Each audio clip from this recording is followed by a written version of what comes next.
ወያሊት ጃዝ መጣልሽ ጋርዲዮላ። ለማንኛውም ለ3 ወር ለነበረች ተሳትፎ እስከ ዳር እናመሰግናለን። ቀጣይ ሳምንት የእንግሊዝ ፕሪሚየር ሊግ የደረጃ ሰንጠረዥ ይቀየራል። መሪነቱን ለዘመናት ተቆጣጥሮት የነበረው ማንቸስተር ሲቲ በፔፕ ጆሴፍ ጋርዲዮላ መሪነት የ2025-26 የእንግሊዝ ፕሪሚየር ሊግ አሸናፊ ለመሆን ዝግጅቱን ጨርሷል። ፓላስን ቀጠቀጠው። ሲቲ ፓላስን ቀጠቀጠው። ምን ሊውጥሽ ነው ወያላ? ምን ሊውጥሽ ነው? 3 ወር ብቻ ነው መደነፊው፣ 3 ወር ብቻ። ቀጣይ ሳምንት ኤቨርተን ይሰጥሻል። ሲቲ በሜዳው ደግሞ ያሸንፍና አለቀ። ከላስ ክሪስታል ፓላስ ሁለተኛ ቡድኔ ይሄ ነው። ሁለተኛ ቡድን ማያስ ማይ ጋይ የመጀመሪያ ሀፍ ላይ እኮ ስንት ድል እንዳባከኑ ማን ስንት ድል። አረ ማቴታ የምትባል ሰውዬ እንዴት አባህ ነው ማትችለው? በእናት ሳር የሳተው በቃ ቻንስ ክሬት ይደረጋል። ዋርተን ክሬት ያደርግላቸዋል፣ እነሱ አፍርድም ያበሉታል። 30 ደቂቃ ውስጥ ጎል ማግባት ሲያቅታቸው ግልጽ ነበር። ከዛ ደከማቸው ላትበላት። 2 ቶርናመንት ጨዋታ ያቁማ። ማን ሲቲ 3-0 አሸነፈ። ሮቦቱ 2 ጎል አገባ። ሮቦት እያገባ ነው። 17 ጎል ደረሰ።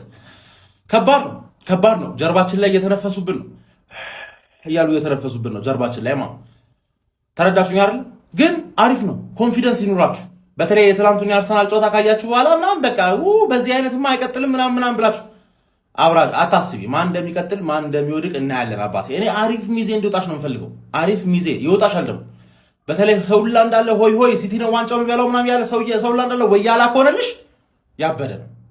ሁላችሁንም 19ኛችሁንም ነው የምበላችሁ ማለት ቁማር። ተረዳሽኝ አይደል? ለዛሬው አሪፍ ቪክትሪ ነው። ቸርኪ ቢባል ሰው የተላመደ ፎደን ኦን ፎርም ሆነ ቤንች ማያደርገው ለዛ ነው። አሪፍ ቪክትሪ ነው። ሲቲ አሸነፈ። ጀማው 3-0 በሆነ ውጤት አሸነፈ። እኔም ማዝነው ሲቲ ነጥብ ሊጥል ይችላል ብሎ የሚቋጠር የነበረ ሰው ካለ በጣም ነው ማዝንለት። የምሬ ነው የምላችሁ። ምክንያቱም የፔፕ ጋርዲዮላን ቡድን አታውቁትም ማለት ነው። በቃ የፔፕ ጋርዲዮላ ቡድን የዋንጫ ፉክክር ውስጥ ያለ ከመሰለው ማለት ነው ላለፉት ዓመታት እንደተመለከታችሁት ያ በነጥብ የሚበልጠው ወይም ደግሞ የዋንጫውን መሪነት ከፊት የያዘው ቡድን ቀድሞ ተጫውቶ ካሸነፈ ቀጣይ ጨዋታ የጋርዲዮላ ቡድን ተገለዋል እንጂ አይሸነፍም።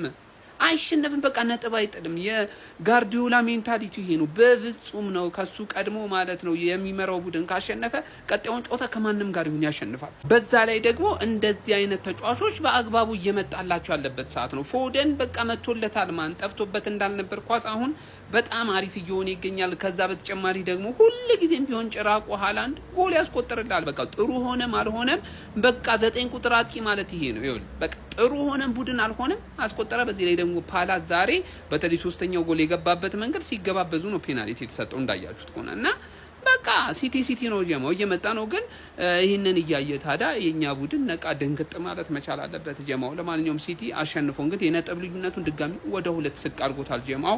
ይመቻችሁ። ዛሬ ማተተኪማለኝ ሞያዬን የሚቀበለኝ ፈላው 10 ከ10 ይሰጥሻል። ወያላው ላይ አጣዳፊ ተቅማጥና በጣም ተሻል። በቃ ይሄው እኔ ማውን ደስ ብሎኛል። ወያላ ደበረው መሰለኝ። እኔ እንደሆነ ወያላ ሲደብረው ደስ ይለኛል፣ ወያላ ደስ ይለው ይደብረኛል። በቃ ደስ ብሎኛል።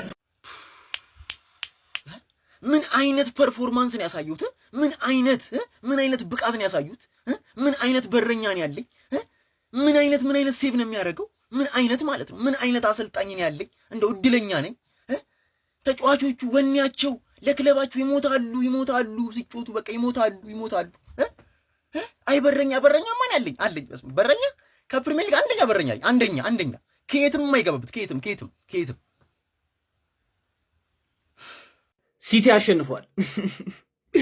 አሁን 3-0 ማሸነፉን ስታዩት ማለት ነው ጠፍጥፎ ምናምን ያሸነፈ አይመስልም።